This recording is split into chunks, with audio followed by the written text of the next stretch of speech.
জুলাইয়ে গণহত্যা স্মৃতি সংরক্ষণে সাবেক প্রধানমন্ত্রী শেখ হাসিনার সরকারি বাসভবন গণভবনকে জাদুঘর করার সিদ্ধান্ত নিয়েছে সরকার।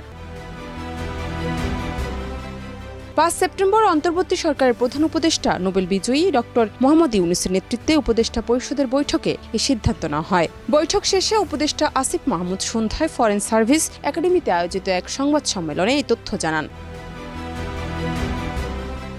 তিনি বলেন, গণভবনকে জনগণ যে অবস্থায় রেখেছেন সে অবস্থায় থাকবে, অর্থাৎ গণভবনের বর্তমান অবস্থার বড় কোনো পরিবর্তন না করেই জাদুঘর প্রতিষ্ঠা করবে সরকার। এর আগে ৫ সেপ্টেম্বর সকালে সামাজিক যোগাযোগ মাধ্যমে ফেসবুক লাইভে এসে বাংলাদেশের প্রধানমন্ত্রীর সরকারি বাসভবন গণভবনকে জাদুঘর করার প্রস্তাব দেওয়া হবে বলে জানান বৈষম্য বিরোধী ছাত্র আন্দোলনের অন্যতম সমন্বয়ক হাসনাত আব্দুল্লাহ।